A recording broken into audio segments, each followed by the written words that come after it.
merci beaucoup jaajëfal leen bu baax a baax chers internautes ci kóolute gi ak confiance gi laaj leen ana nan ngeen yeewoo en tout cas à notre niveau on se porte à merveille macha allah comme ni ñu koy defee ci seen émission la bonne heure tous les jours digtal leen lan moo gën a fees ci ëttu yéenekaay yi bu ñu ca jugee wéyal suñu plateau dañ koy door ak Walf Quotidien mi nga xamante ni nag mi ngi fësal nataalu président Macky Sall lan moo xew tey ci réew mi Walfadjri ne ma président Macky Sall daal dina Yewwi Askan Wi concernant sa troisième candidature en tout cas loolee la yéenekaay bi daal di xëy fësal daal di ne démarrage des épreuves du baccalauréat yéenekaay bi nag daal di fësal candidat yi ca lëm ba ñu toll mu ne 155 109 candidats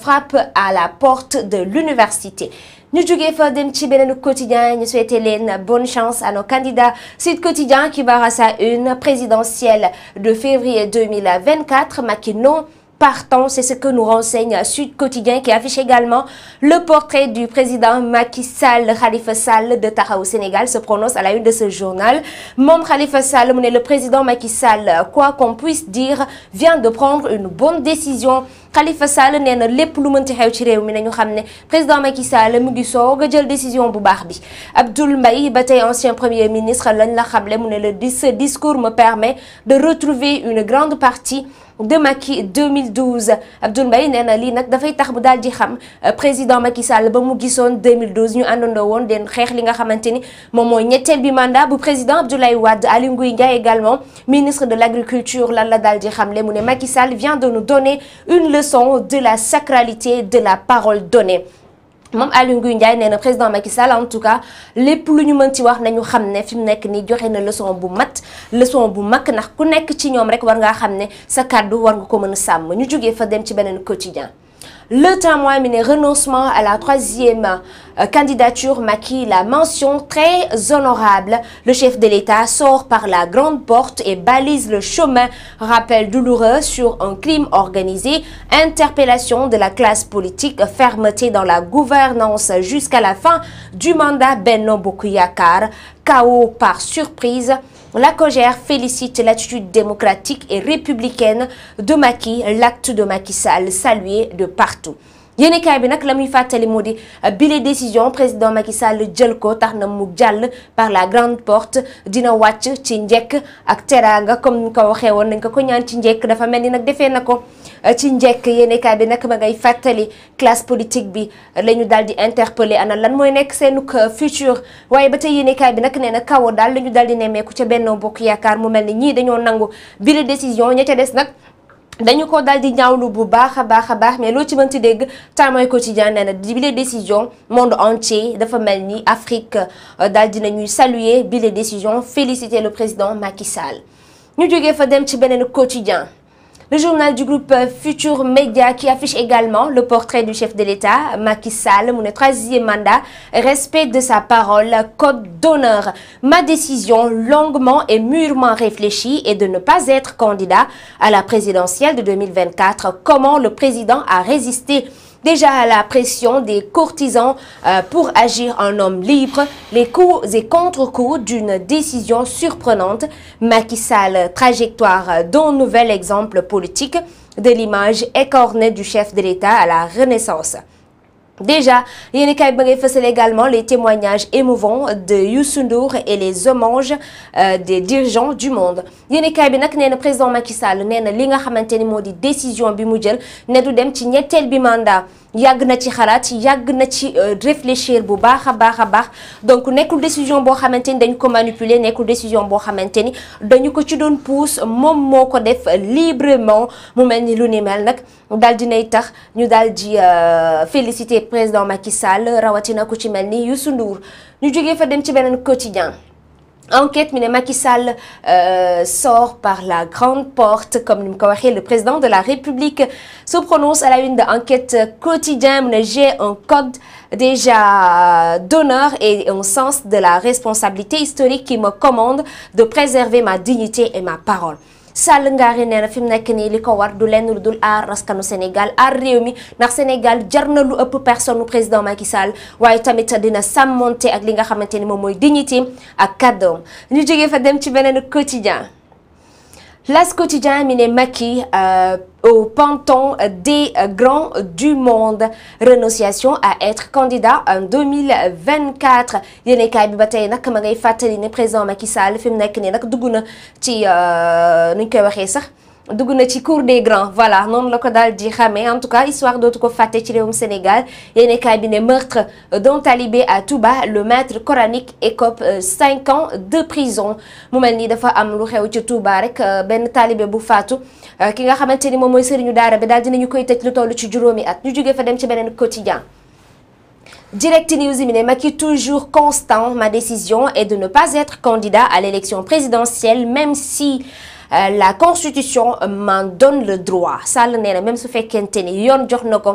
lengay wala sax constitution jox na ko droit ngir mu mën a bokk moom du bokk ci les élections ndax Sénégal dépassé na personne au président Macky Sall mu ne j'avais dit en 2019 que mon mandat de 2019 est mon second et dernier mandat, je respecte les Sénégalais et je reste digne de ce que j'avais dit. Plus de détails à la page 3, 4 et 5 de Direct News. nee na la mu waxoon en 2019 loolu daal di dëggal daal di koy fësal ne woon na boobu moo nekkoon second et dernier mandat donc du weddi kàddoom ñu jóge fa.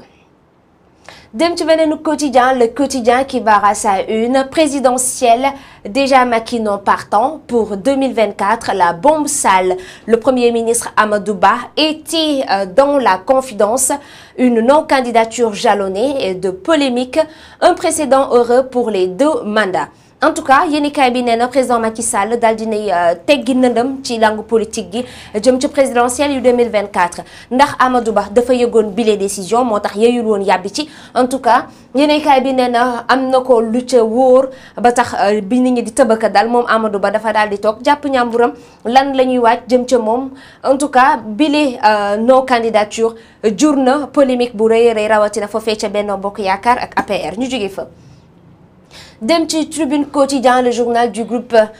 des médias qui barre à sa une troisième candidature Macky Sall sur la voie des grands hommes comme niñ ko titré tout à l'heure le Sénégal dépasse ma personne j'ai un code d'honneur déjà yéenekaay bi mu ne les chefs d'État saluent la décision historique du président Sall Bougane Gueye Dany également affiché à la une de Tribune Quotidien mu ne Bougane applaudit en posant cet acte Macky entre dans l'histoire et sauve le pays un seul vainqueur la démocratie en tout cas moom Bougane Gueye Dany félicité na président Macky Sall waaye tamit nee na démocratie rek la ñu soxla ci réewum Sénégal déjà une présidentielle transparente et inclusive la ñuy séntu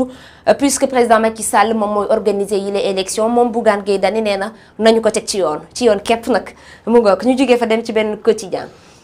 Yor mu ne choix sur le 3e mandat et Macky abdica déjà un triste tàggatoo qui annonce l'implosion de l'APR yéenekaay bi nag nee na tàggatoo le président Macky Sall doon def démb waaye li ñu jot a nemmeeku liy xëy neexul jëm ca boobule parti di APR ndaxte boo watul ci tasaaroo képp lay daal di mujjee ñu jógee fa dem ci beneen quotidien Source A mu daal di ne Macky confirme Source A et se fait aduler déjà yéenekaay bi nag ma ngay fàttali bu baax a baax ne président Macky Sall junjoon na lu ni mel Source A bindoon ko actuellement daal dina koy confirmer ñu jógee fa dem ci beneen quotidien 24 heures ne Macky Sall fente tout le monde en tout cas nee na dañ ko doon séntu foo xamante ni moom président Macky Sall daf leen mujjee njuy en tout cas ñi nga xamante ni ñoo fare woon ci Benno Bokk Yaakaar doon ko pousse mu jëm ci 3e candidature ak ñi fare woon ci opposition bi yaakaaroon dina samp ndëndëm ñoom ñëpp président Macky Sall daal dina leen fente ne leen dew ma benn yoon déjà ñu jóge fa dem ci beneen quotidien Libération ma décision est de ne pas être candidat révèle le chef de l'État à la une de Libération yéenekaay bi nag fësal bu baax a baax kàddu président Macky Sall mi ne d'ici la transmission du pouvoir au futur président de la République Inch'Allah le 2 avril 2024 j'assumerai avec responsabilité et fermeté toutes les charges qui incombe à ma fonction, je continuerai de consacrer toutes mes forces à défendre sans faille les institutions constitutionnelles de la République, le respect des décisions de justice, l'intégrité du territoire. Président Macky Sall nee na li ko fi dese maanaam fi nekk ñuy jëm ci présidentielle yu 2024 lépp loo xamante ni war na ci réew mi muy aar askan wi wala sax suñu ay institution moom président Macky Sall dina ci teg loxo te dina ci taxaw lépp loo xamante ni yoon daal dina koy tëddal moom Sall Ngaari dina fexe ba nga xamante ni dinañ ko appliquer loolee la daal di fësal ci xëtu yéenekaay bi nag ku ci nekk am nga ci sa vision ñu jógee fa dem ci beneen quotidien bés bi le jour Macky pas candidat en 2024 il part en tout cas ma ngay tàggatoo naan bye bye ci xëtu yéenekaay bi di bés bi le jour mu daal dina la bataille de succession s'annonce APR entre Amadou Ba Aly Ngouille Ndiaye Abdoulaye Daouda Diallo kan la ci président Macky Sall fas yéene samp ci présidentielle yi ngir mu wëyal bile parti en tout cas li nga xamante ni moom mooy ñetteel bi mandaam daal dina koy tekki waaye président Macky Sall yéenekaay bi ne ma ngay menacer Ousmane Sonko ci xëtu yéenekaay bi mu ne menace contre Ousmane Sonko sans le nommer en tout cas nee na da doon gaaruwaale Ousmane Sonko waaye nañu xam ne moom la doon menacer la classe politique sénégalaise et l'Afrique applaudissent en tout cas loolee daal moo gën a fees ci bés bi le jour ñu jógee fa dem ci li quotidien bi ne Macky déroute son monde loolee la yéenekaay bi fësal ba tey mu fësal kàddu président Macky Sall Bougane rend hommage Macky Sall Bougane ma ngay félicité bu baax a baax njiitu réew mi daal di ne li nga xamante ni def na ko dina ko bind ci histoire bu Sénégal ñu jógee fa dem ci beneen quotidien l'info quotidien bi ne Macky sort par la grande porte ñu fësal ko nag muy daal di ree ci xëtu yéenekaay bi daal di ne moom dafay jaar ci yoon bu mag bi waaye tamit du nangu benn yoon ñu koy tuutal ñu jógee fa dem ci beneen quotidien 2 minutes chrono déjà pour lire l'essentiel mu ne fin du suspense ce qui est dit est dit pour qui pour succéder au chef déjà yéenekaay bi dafa samp ab laaj mu daal di fësal nataalu premier ministre mu ne ndax moo nara wuutu président Macky Sall ci bopp nguur gi wala ndax moom la ñu fas yéene samp mu daal di wëyal bac général 2023 candidat penche sur les épreuves fësal nañu ko tollu ci 170 candidats ju jóge fa dem ci beneen quotidien Les Échos mi ne Macky entre définitivement dans l'histoire le Sénégal dépasse ma personne comme ni ñu ko waxee l'Afrique magnifie la décision de Macky Sall et salue la maturité démocratique du Sénégal des apéristes versent de chaudes larmes yéenekaay bi nag nee na apéristes yi fi mu nekk nii nag dañoo daal di jaaxle ndaxte président Macky Sall li mu wax ñoom foogeewuñu ko woon benn yoon fi mu nekk nii nag ña ngay jooy seeni rangooñ ma ngay dal ci seeni dënn bu tey mu ne des militants devant le palais pour rendre hommage à Macky Sall, la première dame au siège de l'APR. Comment Macky a tout verrouillé jusqu'à la fin moom Marième Faye Sall ma ngay nettali naka le président Macky Sall en tout cas daal di tëjee buntu yu baree bari ba démb mu daal di koy tijji. Record mu ne Cissé réalise sa première remontada concernant Brésil-Sénégal. Déjà mu ne 4 buts 4-2 voilà mu ne en 8 ans sur le banc des Lions. yéenekaay bi nag loolee daal di fësal mu daal di fësal jongante Brésil Sénégal en 8 ans sur les bancs des Lions mu mel ni nag yéenekaay ba fësal na nataaluk Aliou Cissé jëm ci remontada noonu la ko bindee ci xëtam bu njëkk ba tey mu ne je suis le meilleur bagarreur de l'arène loolee la ñuy seen ba tey ci xëtu yéenekaay bi jëm ci langue politique gi jëm ci langue sax arène nationale voilà. Donc Bougane Gueye Dany encore ci xëtu yéenekaay bi di l'évidence mu ne décèle les non-dits de Macky préparons-nous contre toute forme de répression ou d'acte d'injustice qu'il posera suite au complot issu de leur dialogue deal. Bougane Gueye Dany ne actuellement dialogue bi nga xamante ni jot na fee jaar deal képp la woon maanaam njuuj njaaj moo ci jotoon a am te fi mu nekk nii nañu pare nag takk ba dëgg jéem a xeex bu fekkente ni nar nañoo wëyal ñoom li nga xamante ni moom mooy seenu ko deal jëm ci yële élection complot gi daal jeex na fa lañ ko yemale mbokk yi lii moo gënoon a fees tey ci ëttu yéenekaay yi amoon mbégte di leen ko présenté maman Mboub moo nekkoon ci kaddu gi Gamou Ka moo fare woon ci xarale gi léegi ñu wéy suñu plateau la bonne heure dañu ci ànd ak Abdou Khadir Ndiaye di membre de la CCR déjà nekk expert en diplomatie et relations internationales fas yéene waxtaanee li nga xamante ni rek moo xew ni ki démb ñeel déclaration bu président Macky Sall